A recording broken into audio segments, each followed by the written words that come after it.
जब कृष्ण जन्माष्टमी होती है, पूरे विश्व की नहीं पता मुझे, हमारे मथुरा वृंदावन में रात्रि 12 बजे वर्षा होगी, निश्चित होती है, चाहे कहीं भी हो। वहां की कोई बात नहीं कह सकते कि कहीं होगी कि नहीं, पर वृंदावन में, मथुरा में और कृष्ण जन्मभूमि पर भी ऐसा भी होता है ना, एक शहर में कहीं हो रही कहीं नहीं हो रही, कृष्ण जन्मभूमि पर वर्षा होती है। 12 बजे रात्रि को चाहे एक बूंद गिरे, लेकिन गिरेगी। ये प्रमाण है परमात्मा का, अद्भुत। तो त्रिभुवन कमनम तमाल वर्णम रविकर गौरवरांबरम दधाने। भीष्म पितामह कह रहे हैं, अरे आप जब आ जाते हैं पीतांबरी पहन करके, जब विचरण करते हैं नाथ, हमसे पूछिए। सूर्य को भी लज्जा हो रही होती है, सूर्य भी अपने आप को बादलों की ओट में छुपा लेता है कि इनके आगे अब मेरे प्रकाश की क्या आवश्यकता है। मैंने सौंदर्य बहुत देखे संसार में, पर आपसे सुंदर कुछ नहीं देखा। दूसरी बात में कहते हैं शौर्य, मैंने बलवान बहुत देखे, लेकिन आपसे जैसा बलवान नहीं देखा। बोले क्यों? अरे कोई धनुष का बल दिखाता है, कोई तलवार का बल दिखाता है, कोई अपने रथ में विराजमान होकर के अपनी वाणी का बल दिखाता है, कोई अपने कवच का बल दिखाता है, कोई अपने मुकुट का बल दिखाता है। लेकिन मैंने ऐसा बलवान पहली बार देखा जिसने बिना शस्त्र धारण किए पूरा महाभारत युद्ध जीत लिया। पूरे महाभारत को जीत लिया आपने। बोले कैसे जीता? तब कहते हैं, आहा युधितुर गरजो विधुम्न विश्वक कचलुलित श्रम वार्यलंकृतास्ये मम निशित शरैर विविद्यमानः त्वचि विलसन कवचेस्तु कृष्ण आत्मा। आपके बल का भाव इससे पता चलता है कि पूरे महाभारत में रात्रि में एक ही योजना बनती थी। क्या? अर्जुन को कैसे मारना है, अर्जुन को कैसे मारना है, अर्जुन को कैसे। दुर्योधन भी यही योजना बनाता है, दुशासन भी यही योजना बनाता है, कर्ण भी यही योजना बनाता है, अरे गुरु द्रोणाचार्य कृपाचार्य भी यही योजना बनाते हैं। मैं भीष्म पितामह भी इसी योजना में ही रहता था कि अर्जुन कैसे मरेगा। लेकिन सबके केंद्र बिंदु में होते हुए भी अर्जुन को एक बाण स्पर्श नहीं कर पाया। क्यों? उसके सारथी आप थे। आप इतनी द्रुत गति से उसके रथ को घुमाते थे, कभी इधर लेके जाते, कभी उधर लेके जाते, कभी यहां पहुंच जाते, कभी उधर पहुंच जाते। मेरे मन में आया कि मैंने शौर्यवान तो बहुत देखे, लेकिन आप जैसा नहीं देखा। आपके शौर्य का प्रभाव था कि अर्जुन को एक बाण स्पर्श नहीं कर पाया।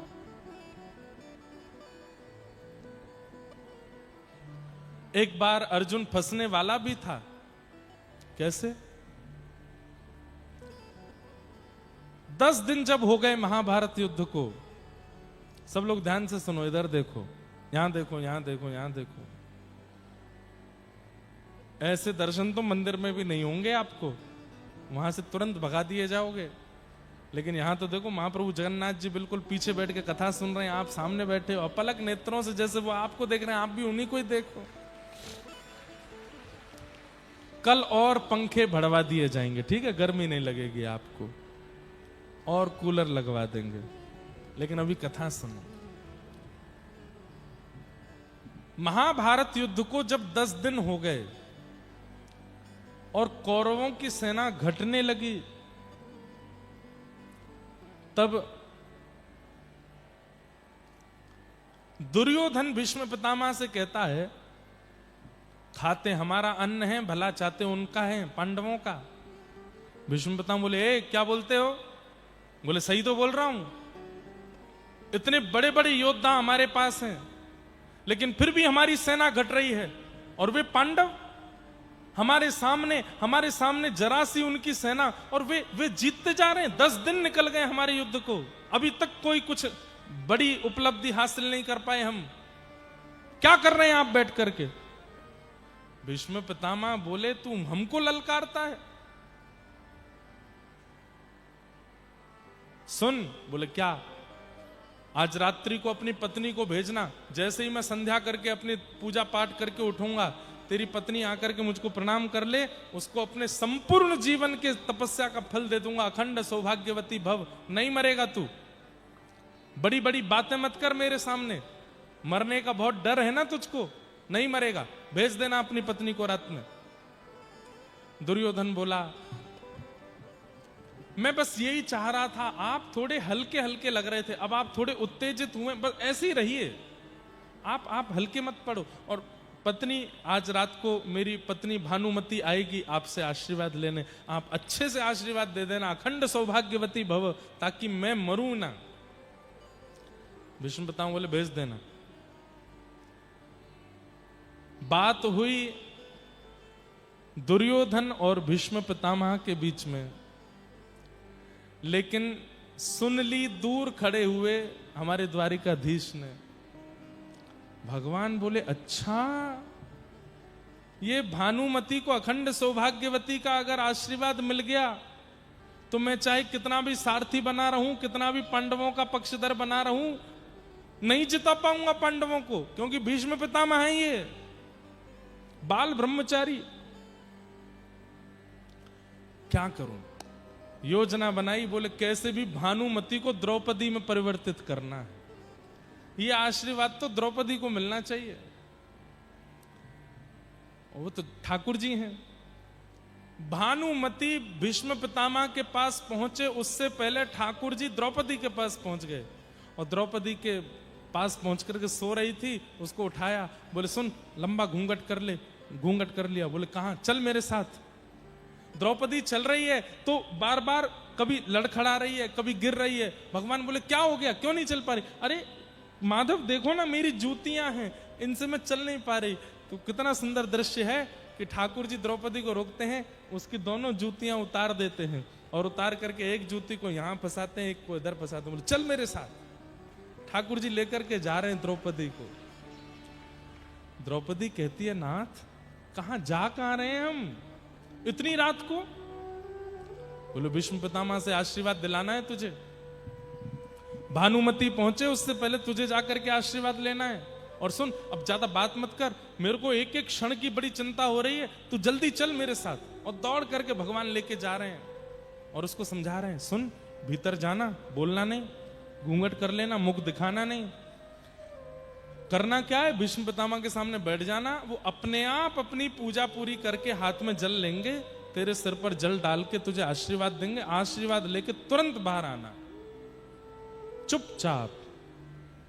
बोले कहीं उन्होंने पूछा कैसी आई, क्या आई? तो बोले कुछ भी बना के झूठ वूठ बोल देना, और मेरा नाम मत बताना कि मैं आया हूं। हाँ, बस इतना ध्यान रखना। ठाकुर जी भी अपना रूप बदल के गए थे, बड़ा बड़ा काजल लगा के, सिर पर सफेद स्वाफा बांध करके, गड़े में कंठुला, बिल्कुल जैसे ग्वारिया बनकर के ठाकुर जी गए थे। बैठे हैं भीष्म पितामह अपने शिविर में। भेज दिया भगवान ने द्रौपदी को, अंदर जाओ प्रणाम करो। द्रौपदी गई, जैसे ही पहुंची है उसकी नूपुर की ध्वनि से पहचान गए भीष्म पितामह की भानुमति आ गई। प्रणाम किया। भीष्म पितामह ने कहा आ गई तुम, रुको अभी। बैठ करके हाथ में जल लिया, अभिमंत्रित करके अपने संपूर्ण जीवन का फल और वरदान दे दिया, अखंड सौभाग्यवती भव। तुम्हारे पति कितनी भी बड़ी विषाद में फंसेंगे, मरेंगे नहीं, मेरा तुमको आशीर्वाद है। तुम अखंड सौभाग्यवती हो जाओ, तुम्हारे मांग का सिंदूर कभी मिटेगा नहीं। द्रौपदी ने जब ये बात सुनी, बोले मुझे तो लगा था पुत्रवान भव या कुछ और आशीर्वाद देंगे। जिनके पीछे धनुष बाण लेके भागते हैं उन्हीं को अमरत्व का वरदान दे रहे हैं ये। मेरे पतियों के प्राण के सबसे बड़े भक्षक तो यही हैं।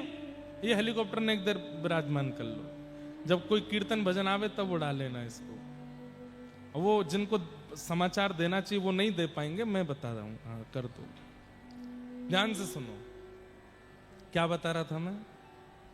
मेरा ही ध्यान भटक जाता है। कहां था जल्दी बताओ। हाँ, आशीर्वाद दिया। द्रौपदी ने जैसे आशीर्वाद लिया तो सोचने लगी, मेरे पतियों के प्राण की सबसे बड़े दुश्मन हैं ये। महाभारत युद्ध में अर्जुन आदि सब पांडवों के पीछे धनुष बाण लेके भागते हैं ये, और मुझसे कह रहे हैं अखंड सौभाग्यवती भव। तुरंत द्रौपदी ने अपना घूंघट उठा करके कहा, तो याद रहे आगामी महाभारत युद्ध में 5 में से एक का भी बाल बांका नहीं होना चाहिए।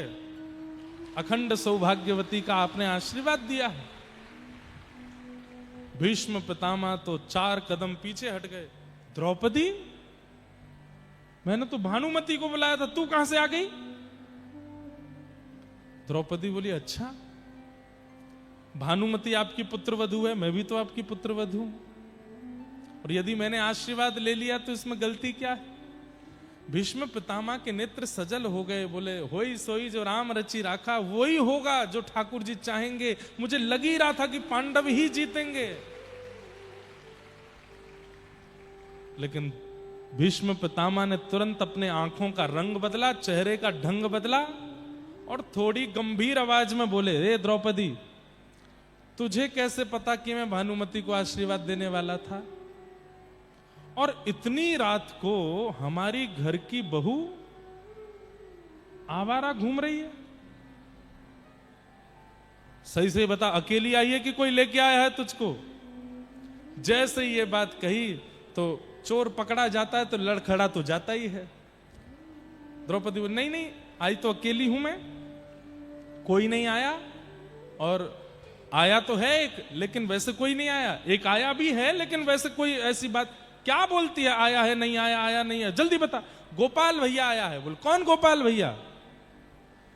हमारी गौशाला में गैया का दूध काटता है, उसकी कोई बहन नहीं थी, एक दिन रो रहा था तो मैंने राखी बांध दी, तब से भाई है मेरा।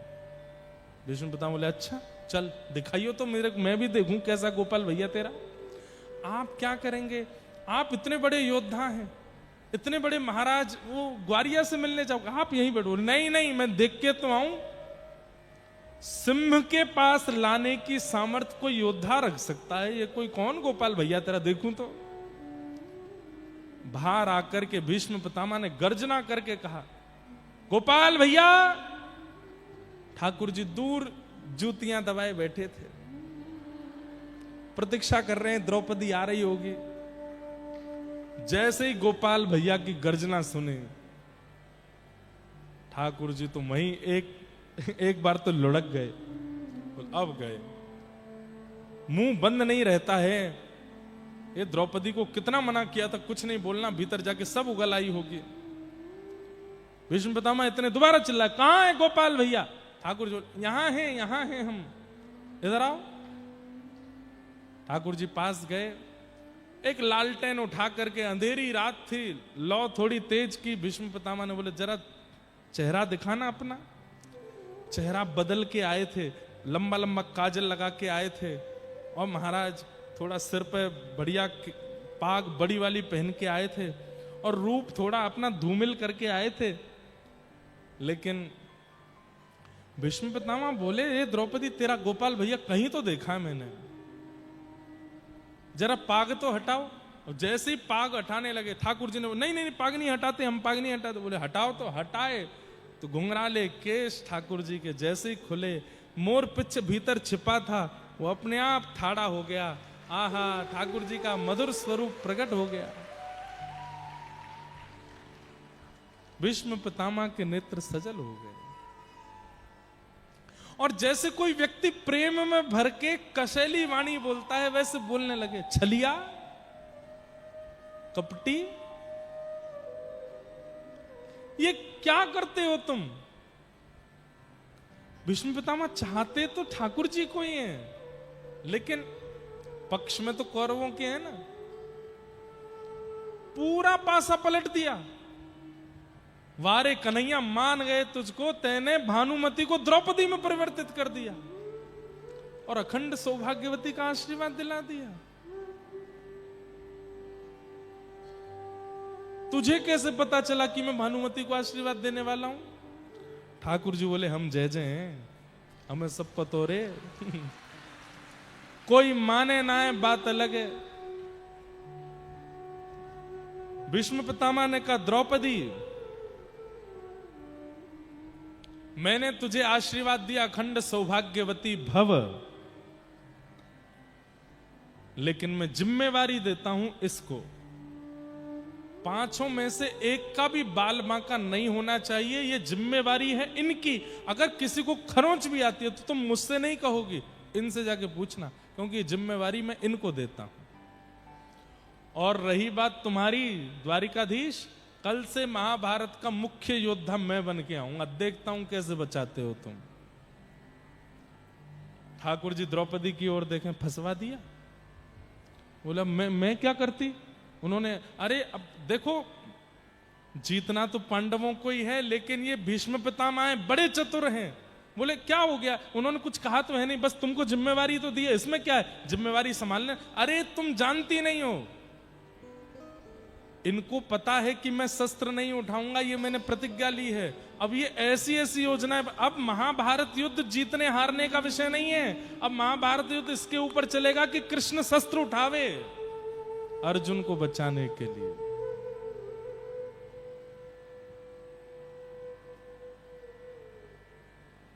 और मुझे उठाना पड़ेगा। और वही हुआ। अगले दिन भीष्म पितामह अपने धनुष बाण लेकर के महाराज प्रत्यंता चढ़ाते हैं, और किसी पर नहीं, केवल अर्जुन। और एक बाण छोड़ते हैं, एक से अनेक निकलते हैं। अर्जुन का रथ लेकर के भगवान कभी इधर भागे, कभी इधर भागे। प्रश्वेत के बिंदु ठाकुर जी के मुख पर आ रहे हैं। घोड़ों के पैरों से उठने वाली धूल जाकर के ठाकुर जी के मुख पर लग रही है। कभी ठाकुर जी ऐसे संभालें, कभी ऐसे। ठाकुर जी को पसीना पसीना कर दिया भीष्म पितामह ने।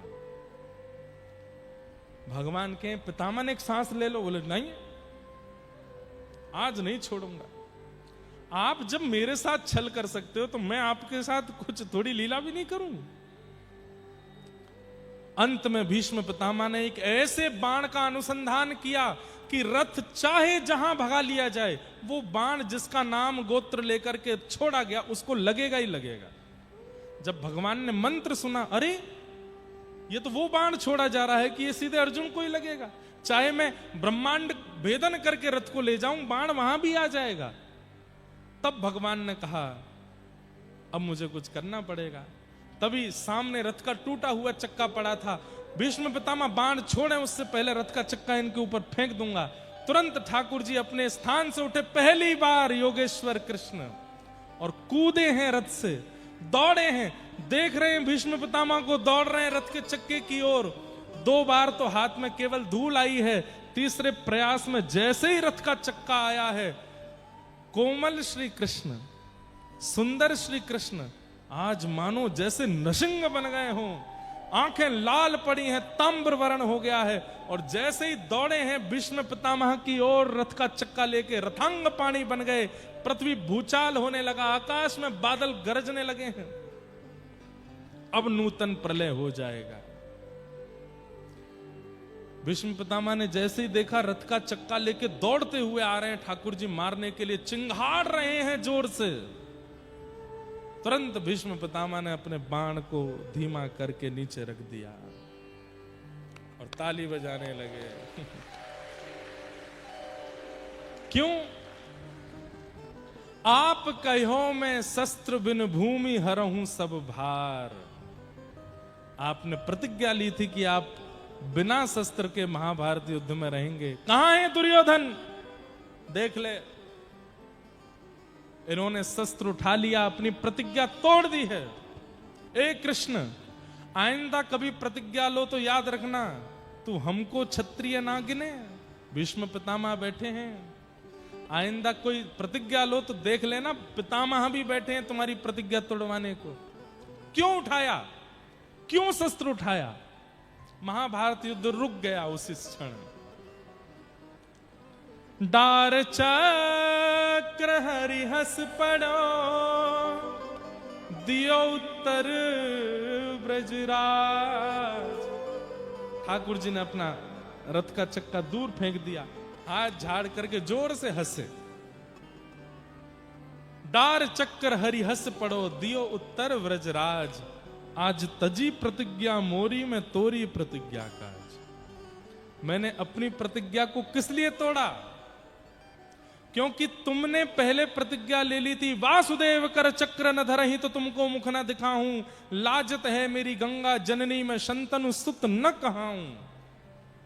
आपने प्रतिज्ञा ली थी पितामह कि यदि भगवान कृष्ण के हाथों में मैंने शस्त्र धारण नहीं कराया तो महाभारत युद्ध में मेरे जब प्राण निकलेंगे तो मैं मुख नीचे जमीन की ओर करते हुए मरूंगा, किसी को मुख नहीं दिखाऊंगा। भगवान बोले पितामह यदि मैं शस्त्र नहीं उठाऊंगा तो मरते मरते मेरा दर्शन कैसे करोगे? मुख तो नीचे करना पड़ेगा। समझ में आई बात? यदि मैं रथ का चक्का नहीं उठाऊंगा, शस्त्र नहीं उठाऊंगा तो तुमको मुख नीचे करके मरना पड़ेगा और उसके कारण अंत में मेरा दर्शन नहीं हो पाएगा। तुमको मेरा दर्शन कर सको इसलिए मुझे अपनी प्रतिज्ञा तोड़नी पड़ी। अब तुम जब मरोगे तो चिट्ट नहीं, पट्ट नहीं, चिट्ट करना ताकि अंतिम समय मेरे को देख सको। इसलिए मैंने शस्त्र उठाया। अद्भुत है ठाकुर जी की लीला। भीष्म पितामह रोज आते हैं स्तुति गाते गाते और कहते हैं स्वनिगमम अपहाय मत प्रतिज्ञा मृतम अधिकर्तुम वप्लुतो रथस्थः धृत रथ चरणो भयाशलद्गुः हरिवहन्तुमिभं गतोत्तरीय। इसलिए ठाकुर जी की किसी गतिविधि पर कभी संशय मत करना। वो क्या सोच करके क्या निर्णय लेते हैं, क्या करते हैं, हम नहीं जानते। पर अगर व्यक्ति ये सोच लेता है कि मेरी भलाई उसी में है नाथ जो आप करोगे, तो फिर सब कुछ मंगल ही होता है। ठाकुर जी पर संशय मत करो।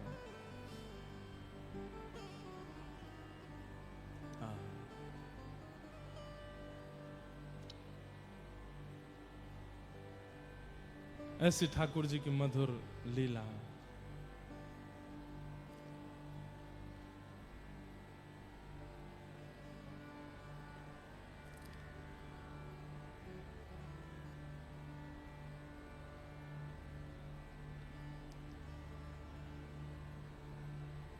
जिसको तेरा भरोसा, जिसको तेरा सहारा, जिसको तेरा। बहुत सुंदर भाव गाओ।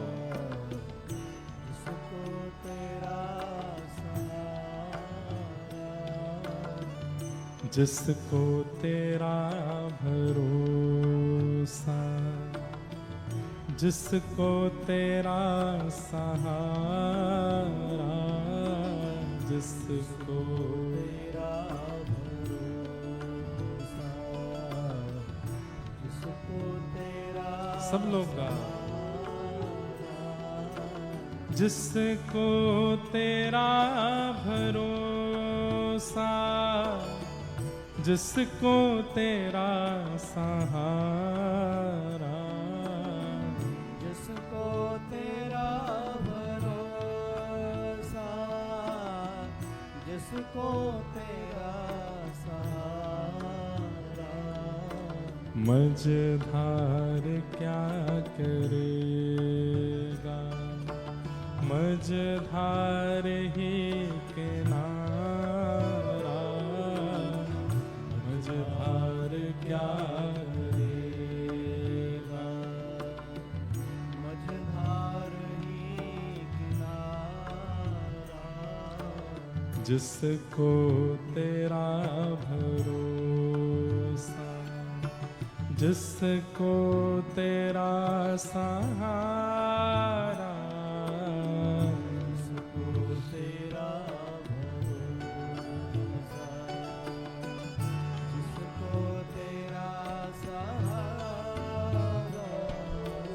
तेरी कृपा कृपा से भगवन भक्तों की नाव चलते, तेरी कृपा से भगवन भक्तों की नाव चलती, तूफान आंधियों में उनको भी राह मिलती, तूफान आंधियों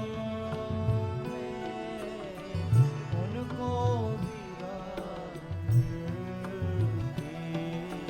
तैयार तू है हर दम, जब भी तुम्हें पुकारा, तैयार तू है हर दम, जब भी तुम्हें पुकारा, जिसको तेरा भरोसा, जिसको तेरा सहारा, जिसको तेरा भरोसा, जिसको तेरा सहारा, मझधार क्या करेगा, मझधार ही किनारा,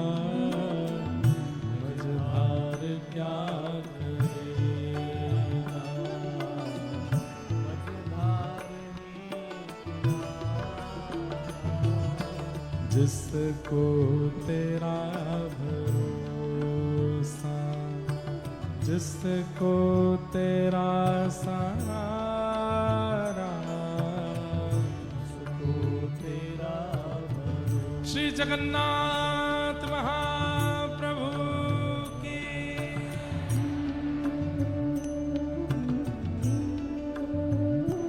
करताल बजा के गाओ।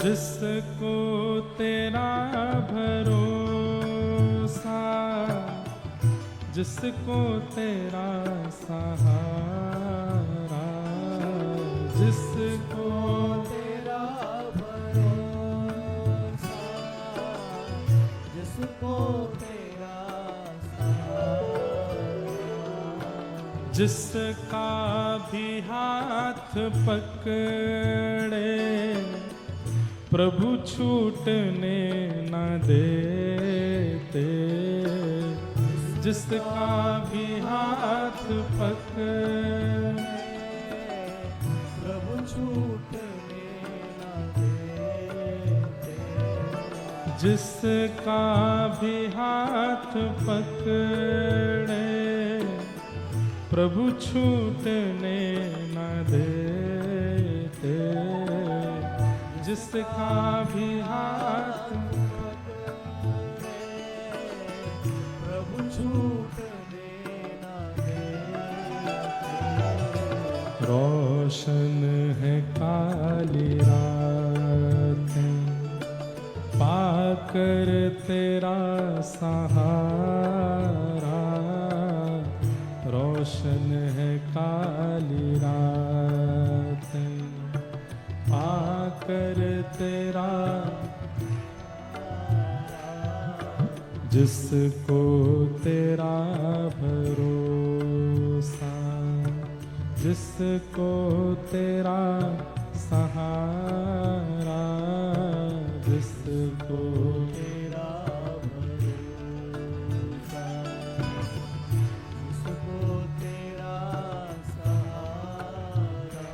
हे जिसको तेरा भरोसा, जिसको तेरा सहारा, जिसको तेरा भरोसा, जिसको तेरा सहारा, मझधार क्या करेगा, मझधार ही किनारा, मझधार क्या करेगा, मझधार ही किनारा।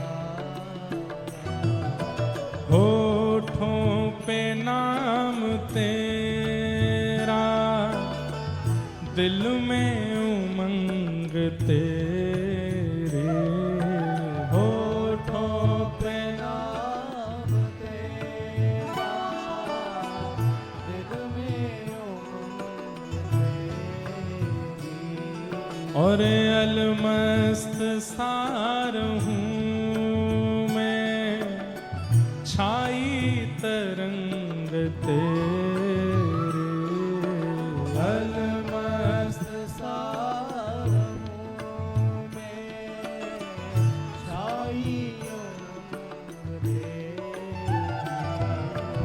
आओ प्रभु शरण में, हरि नाम सबसे प्यारा, आओ प्रभु शरण में। हरि नाम सबसे प्यारा। जय जय राधे राधे गोविंद गोविंद, राधे राधे राधे जय राधे राधे गोविंद गोविंद, राधे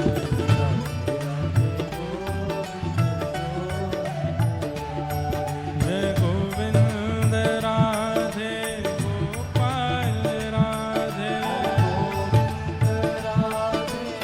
गोपाल राधे, जय गोविंद राधे गोपाल राधे, गोविंद राधे, गोपाल राधे, जय गोविंद राधे गोपाल राधे,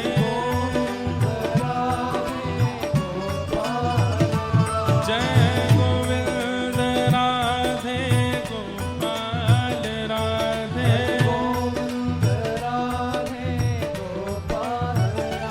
जय राधे राधे गोविंद गोविंद राधे,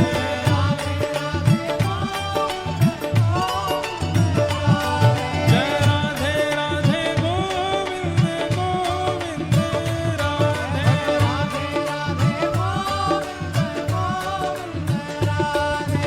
मैया तेरे पाँव पड़ूं एक बार, हरि बोल,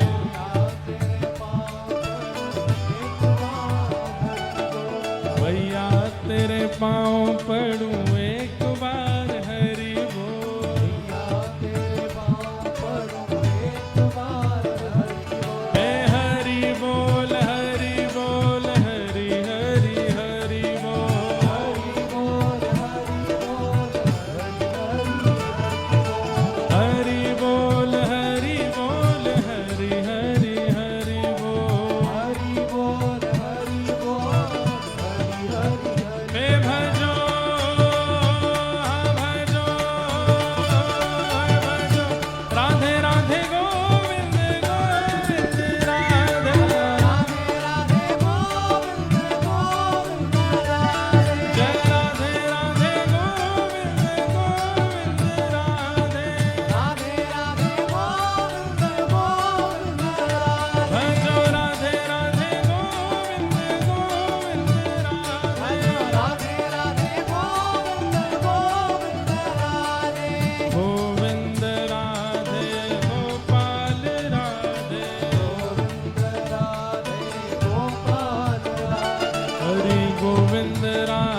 भजो भजो हे भजो राधे राधे गोविंद गोविंद राधे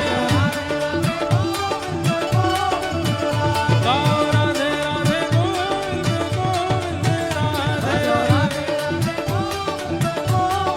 जय जय जगन्नाथ जय जगन्नाथ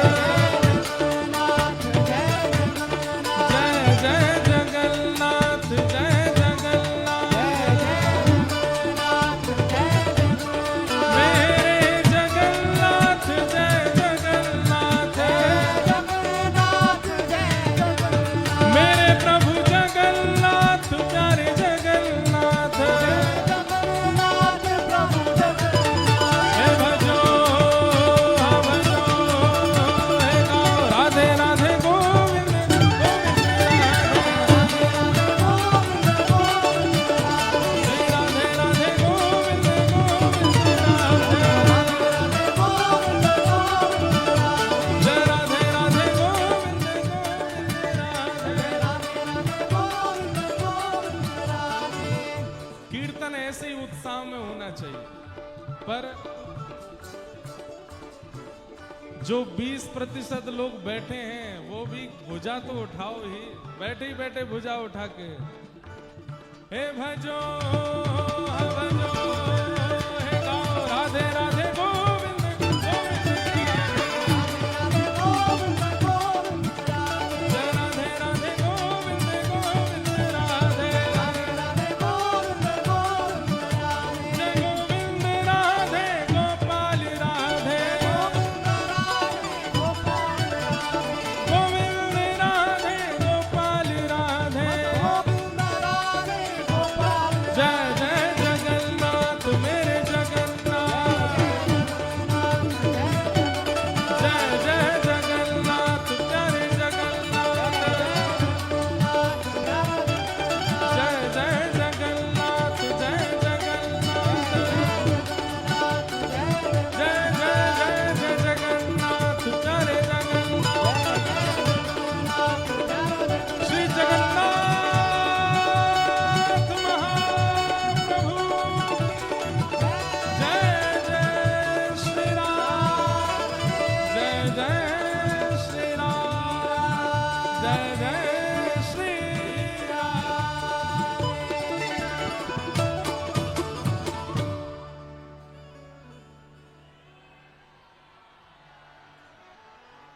हरि हरि बोलो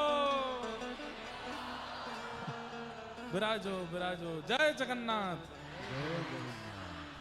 आओ हरि शरण में हरि नाम सबसे प्यारा आओ हरि शरण में हरि नाम सबसे प्यारा तेरी शरण में आके मैं धन्य हो गया तेरी शरण में आके वास्तव में बंधुओं जब जगन्नाथ जी अपने पास बुला लेते हैं ना तो हमको ये लगता है कि ठाकुर जी हमसे रूठे नहीं हैं प्रसन्न हैं साल में एक बार जगन्नाथ जी बुला लेते हैं तो ऐसा लगता है कि बस सब ठीक चल रहा है कोई दिक्कत नहीं है ठाकुर जी राजी हैं हम बस इनसे एक ही प्रार्थना करते हैं हमको साल में 1-2 बार बुला ही लिया करें इससे हमको ये पता चल जाएगा कि आप हमसे प्रसन्न हो विराज जाओ विराज तो हम क्या निवेदन कर रहे थे चार्थे स्वेज्ञ स्वराट ठाकुर जी अविज्ञ हैं अनभिज्ञ नहीं है सब जानते हैं सब पता है और वे जो कर रहे हैं उसी में ही हमारी भलाई है ऐसा मान लेना ये वैष्णव का सबसे बड़ा वैष्णवत्व है कि मेरे साथ जो हो रहा है वो ठाकुर जी की कृपा है जो होगा मंगल होगा जो हो रहा है मंगल होगा हो रहा है जो हो चुका मंगल हुआ सबके प्रति मंगल की भावना रखो। तेने ब्रह्म हृदय आदि कवये मुह्यन्ति यत् सूरयः। आदि कवि ब्रह्मा को भी, इंद्रादि देवताओं को भी जो अपनी लीला पर मोहित कर लेते हैं। तेजो वारि मृदाम यथा विनिमयो यत्र सर्गो मृषा। पृथ्वी जल अग्नि वायु आकाश जिनके अधीन है, ऐसे जिनकी माया के कारण ये संसार झूठा होते हुए भी सत्य सा प्रतीत होता है। धामना स्वेन सदा निरस्त कुहकम सत्यम परम धीमहि। ऐसे परम सत्य को हम बारंबार, परमात्मा को हम बारंबार प्रणाम करते हैं। ठाकुर जी की माया बड़ी विचित्र है। एक बार जगन्नाथपुरी के एक ब्राह्मण देवता, सब लोग इधर देखो, कोई ठाकुर जी से दर्शन की याचना करता है, कोई ठाकुर जी के कृपा की याचना करता है, कोई ठाकुर जी से वैभव भक्ति की याचना करता है। लेकिन एक विप्र थे, उन्होंने ब्राह्मण जगन्नाथ भगवान से याचना की कि हे महाप्रभु जगन्नाथ, मुझे आपकी माया का दर्शन करना है। आपकी माया कैसी है? ठाकुर जी, जगन्नाथ जी वैसे भी मुस्कुराते रहते हैं हंसते ही रहते हैं, मतलब हम पे हंसते ही रहते हैं। किस लिए हंस रहे हैं? मजाक में नहीं। जब सामने हम लोग जाते हैं, अपनी पीड़ाओं को सुनाते हैं, तो ठाकुर जी देख के हंसते हैं। ये कोई पीड़ा है? रोते काहे को, परेशान काहे को होते हो? मैं हूं ना साथ में। इसलिए ठाकुर जी के अधर पर सदैव मुस्कान रहती है, प्रसन्न मुद्रा में ही रहते हैं ठाकुर जी। तो एक ब्राह्मण ने जाकर के कहा कि मुझे आपकी माया का दर्शन करना है। 1 दिन 2 दिन 10 दिन 20 दिन साल भर हो गया, रोज ठाकुर जी से एक ही बात कहते हैं, मुझे अपनी माया दिखाओ। और ठाकुर जी की माया कैसी है एक बार सुनो। करार बिंदेनु पदार बिंदम मुखार बिंदे विनवेशयन्तम वटस्य पत्रस्य पुटे शयानम बालम मुकुंदम मनसा स्मरामि। श्री कृष्ण गोविंद हरे मुरारे, हे नाथ नारायण वासुदेव। जिह्वे पिबस्वामृतमेतदेव गोविंद दामोदर माधवेति। मार्कंडे ऋषि ने भगवान से प्रार्थना की, माया का दर्शन कराओ। तो ठाकुर जी ने प्रलय कालीन समय का दर्शन कराया।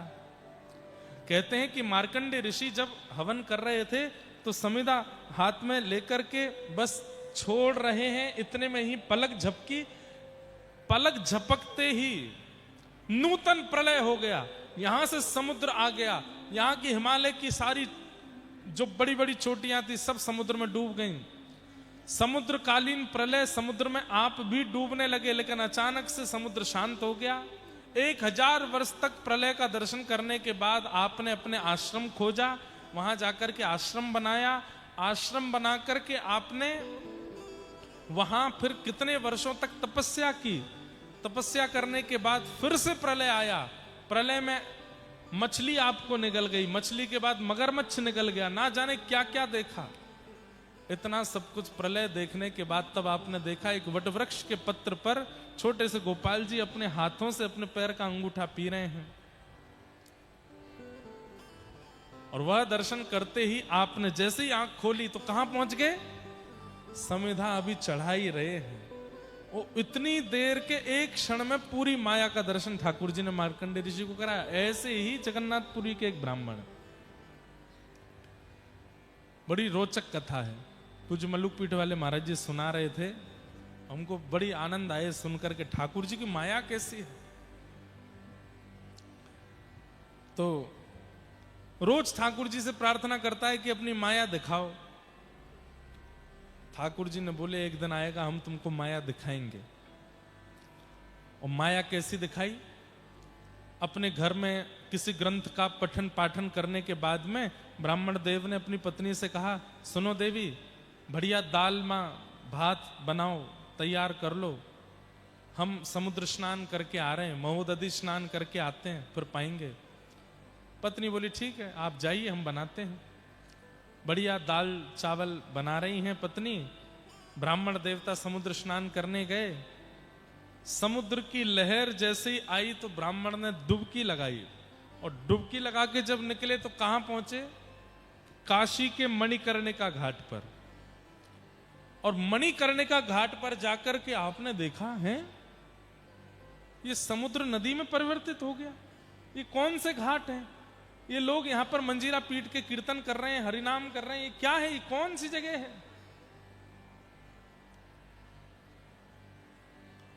तभी आपने किसी से पूछा, बोले भैया ये कौन सी जगह है? बोले अरे बाबड़े महात्मा, रोज यहीं खड़े होकर के स्नान करते हो, रोज यही बात पूछते हो, ये कौन सी जगह है? तुमको 5 साल से हम देख रहे हैं, रोज तुमको बताते हैं मणिकर्णिका घाट है, काशी विश्वनाथ है, ये बनारस है। रोज यहां खड़े होकर के स्नान करने के बाद रोज पूछते हो ये कौन सी जगह है? ब्राह्मण ने सिर पकड़ लिया, बोले भगवान माया दिखा रहे हैं। तभी एक ब्राह्मण आए, उन्होंने उनका हाथ पकड़ करके ले जाने लगे। तो वो ब्राह्मण बोले आप मुझे कहां ले जा रहे हैं? बोले तू रोज भूल जाता है, तेरी मति सूक्ष्म हो जाती है। अरे तू मेरे घर में ही रहता है, चल घर चल, तुझे अध्ययन कराना, मैं तेरा गुरु हूं, तू मेरा शिष्य है। घर जाकर के गुरुजी ने ग्रंथ पकड़ा दिया, पढ़ाने लगे। पढ़ते पढ़ते पढ़ते पढ़ते आप सोच रहे हैं ये सब क्या चल रहा है? अब मैं और बखान करूंगा कि मैं जगन्नाथपुरी से आया हूं, मैं वहां का हूं, ये सब मुझे वैसे ही पागल समझ रहे हैं, और पागल समझेंगे। इसलिए जो हो रहा है देख लो, ठाकुर जी की माया है। बंधुओं 20 वर्ष हो गए उनको वहीं पर, उन ब्राह्मण के यहां पढ़ते पढ़ते। 20 वर्ष बाद वो ब्राह्मण देवता बड़े वृद्ध हो गए, तो उन्होंने कहा अब मैं प्राण त्यागने की स्थिति में हूं, मेरे प्राण कभी भी जा सकते हैं, जाते जाते एक काम कर रहा हूं, तुम मना मत करना, गुरु दक्षिणा में मुझे तुमसे यही चाहिए। तो वो ब्राह्मण जगन्नाथपुरी वाले बोले आज्ञा करें गुरुदेव। अपनी बेटी का हाथ पकड़ा दी, बोले इससे ब्याह करो। ब्याह हो गया। ब्याह होने के बाद में 5 बालक हो गए, बालक बड़े हो गए, उस पत्नी के साथ ये वृद्ध हो गए, और रोज काशी स्नान करने जाते हैं मणिकर्णिका घाट पर, दशाश्वमेध घाट पर। और मन में एक दिन सोच रहे थे, कहा मैं जगन्नाथपुरी का एक ब्राह्मण वहां अपनी पत्नी को खिचड़ी बनाने को बोल के आया था, समुद्र में स्नान किया, निकल गया मणिकर्णिका काशी में। कैसी माया है नाथ आपकी, जय हो, बड़ी कृपा जो आपने माया का दर्शन कराया। ऐसा कहकर के इन्होंने जैसे ही डुबकी लगाई गंगा जी में, तो वहीं पहुंचे जगन्नाथपुरी में, वही डुबकी अब पूरी हुई, निकल करके बाहर आए तो फिर पुराने जैसे ही हो गए। पीछे से आवाज आई, पत्नी चिल्ला रही है, अरे सुनो, नीचे ही मुंह डाल के खड़े रहोगे कि बाहर भी आओगे? खिचड़ी तैयार हो गई बनके, दाल भात तैयार है, जल्दी चलो। देवी मुझे कितनी देर हुई डुबकी लगाए? वो लोग क्या डुबकी? ऐसे ही खड़े थे, 5 मिनट से देख रही थी मैं आपको, चलो जल्दी, दाल भात तैयार है। बोलो 5 मिनट में 50 साल देख के आ गया हूं मैं। पत्नी को तो कुछ नहीं बताया, आकर के वहां दाल भात खाने लगे, और बस अब तो बिल्कुल मतलब अनकॉन्शियस हो गए, बेहोशी जैसी हालत। बोलो कहाँ मेरा ब्याह हो गया, मेरे 5 बालक भी हैं, बालकों के ब्याह की स्थिति आई थी, या अब मुझे ये समझ नहीं आ रहा कि ये माया है कि वो माया है। वो वाली जो चल रही थी वो माया थी काशी वाली, या जगन्नाथपुरी? वो क्यों यहां दाल भात बना के नहीं बोल के गया था, और जाके समुद्र में डुबकी लगाई तो काशी पहुंचा। काशी में भी रोटी सब्जी बना के बोल के आया हूं कि बना के रखो, आ रहा हूं, और यहां पहुंच गया हूं। बोले जगन्नाथ प्रभु के पास जाता हूं, उनसे कहूंगा कि माया अपनी शांत करो। जैसे ही मंदिर में घुसने लगे तो इन्होंने काशी वाली पत्नी और बच्चे वहीं देख लिए, और वो इन्हीं को ही ढूंढ रहे थे। बोले हमारे पति हैं काशी के रहने वाले, वो हमने सुना जगन्नाथपुरी आ गए। इन्होंने जैसे, अरे ये तो मेरी काशी वाली पत्नी है, तो मेरे वो बच्चे हैं, मुंह छुपा करके अंदर गए। जगन्नाथ जी हंस रहे हैं। ब्राह्मण देवता बोले जय जय, हे शाम तेरी अपार माया, मुझे नहीं देखनी माया। भगवान नहीं नहीं, थोड़ी और देखो, अभी वो पत्नी तुम्हारी पत्नी से मिलेगी, फिर उन्हें बताएगी कि तुमने उनसे भी ब्याह किया है। हे नाथ, हे गोविंद, हे नाथ, नहीं चाहिए, नहीं नहीं देखनी माया, नहीं नहीं, थोड़ी और देखो, नहीं देखनी। ठाकुर जी बोले ठीक है, चुटकी बजाई, सब शांत हो गया। वो जगन्नाथपुरी के ब्राह्मण थे, सब कुछ वैसा ही हो गया। एक क्षण में ठाकुर जी ने पूरी माया उलट फेर कर दी, कहां से कहां पहुंचा दिया। अब ये कथा सुनने के बाद मैं सोचने लगा कि मैं असली हूं कि नहीं। सच में मैं अभी कटक में कथा सुना रहा हूं, ये वास्तविकता है कि नहीं? ये कहीं सपना तो नहीं? कहीं ऐसा तो नहीं कि मैं कहीं और रहने वाला व्यक्ति अभी सो रहा हूं और सोते सोते बढ़िया बाहर ठंड पड़ रही है और रजाई ओढ़ के सो रहा हूं, सपने में मैं कथावाचक बन गया हूं, वृंदावन में मेरा जन्म हो गया है, वहां से मैं कथाएं करते करते 10 साल मुझे हो गए हैं, मैं कटक भी कथा सुनाने आया हूं। कुछ नहीं पता है कि क्या चल रहा है। हो सकता है कि मैं और आप स्वप्न में ही हूं, हम वास्तविक में कहीं और हों। इसलिए हरि बोल, बस हरि भजो, जगन्नाथ भजो, खूब प्रेम से इनके कीर्तन मधुर करो। बाकी जो हो रहा है वो वास्तविक है भी, इसका प्रमाण नहीं है हमारे पास में। इसलिए जो चल रहा है बस ठाकुर जी से कहो, नाथ आपको जिसमें राजी लगे, जैसा अच्छा लगे कर दो। बस हमारी तो एक ही इच्छा है, चाहे हम स्वप्न में हो चाहे हम वास्तव, आप हमको मिल जाइएगा, बस और कुछ नहीं चाहिए। पर अगर ये स्वप्न है तो बहुत अच्छा है, ये स्वप्न बहुत अच्छा है। तो कुछ कह नहीं सकते कि ठाकुर जी की माया में कब कहां क्या चल रहा हो। यत्र त्रिशर्गोमृषा, ये संसार अमृष है, अमृष माने झूठा है, लेकिन ठाकुर जी की माया के कारण सत्य सा प्रतीत होता है। कितनी अच्छी बात लिखी। बताओ, आप यहां कटक में आपका ब्याह भी हो गया, बालक भी हो गए, बालकों के ब्याह भी हो गए, बालकों के बालक भी हो गए, बालकों के बालकों के बालक हो गए, सोने की सीढ़ी पर अंगूठा रखते ही आंख खुली, झारखंड में कहीं पहुंच गए। अरे सपना देख रहा था भाई, कुछ पता थोड़े ही है। ठाकुर जी की माया है और हम माया में ही हैं, और वास्तविकता में ये स्वप्न ही है। मिथ्या वदति लोकोयम, ये संसार पूरा मिथ्या है और सब यहां झूठ ही बोल रहे हैं। सांचो एक जगन्नाथ, सांचो एक राधा रमण, सांचो एक नीलाचल धाम, सांचो एक वृंदावन धाम, बाकी सब झूठा है संसार में। जब जब जगन्नाथपुरी जाओ बस ये कहो, हे नाथ बाकी सब भले स्वप्न रहा हो पर ये सत्य हो कि आप मेरे सामने खड़े हो और मैं आपको देख रहा हूं, ये सत्य हो बस। ठाकुर भले विराजे हो उड़ीसा जगन्नाथपुरी में, ठाकुर भले विराजे हो उड़ीसा जगन्नाथपुर में। ओ ठाकुर भले विराजे हो उड़ीसा जगन्नाथपुरी में। ठाकुर भले विराजे हो उड़ीसा जगन्नाथपुर में। गाओ, हे ठाकुर भले विराजे हो उड़ीसा जगन्नाथपुरी में। ठाकुर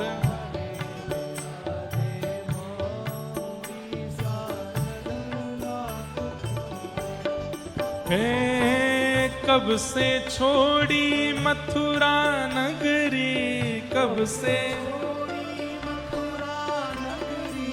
कब से छोड़ी मथुरा नगरी, कब से छोड़ी मथुरा नगरी। कब से छोड़ी काशी हो, कब से छोड़ी काशी हाँ, कब से छोड़ी काशी हो, कब से छोड़ी काशी। हे झारखंड में आन विराजे, झारखंड में आन विराजे। झारखंड में आन विराजे, झारखंड में आन विराजे। जहां वृंदावन के वासी हो,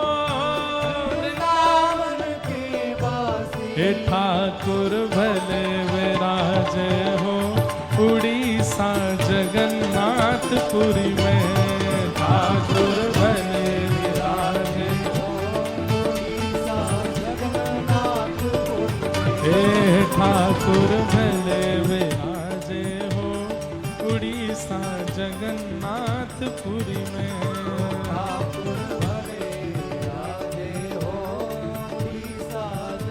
अब उत्तर दे रहे हैं। द्वापर छोड़ी मथुरा नगरी, द्वापर छोड़ी मथुरा नगरी, त्रेता छोड़ी काशी हो, त्रेता छोड़ी काशी हो, हाँ त्रेता छोड़ी काशी हो, त्रेता छोड़ी काशी, और कलयुग में तो आन विराजे, कलयुग में तो आन विराजे, कलयुग में तो आन विराजे, कलयुग में तो आन विराजे, हो यहाँ वृंदावन के वासी हो, वृंदावन के वासी, हो ठाकुर हे ठाकुर हे ठाकुर भले विराजे हो उड़ीसा जगन्नाथपुरी में ठाकुर भले विराजे हो उड़ीसा जगन्नाथपुरी में, हे ठाकुर भले विराजे हो उड़ीसा जगन्नाथपुरी में।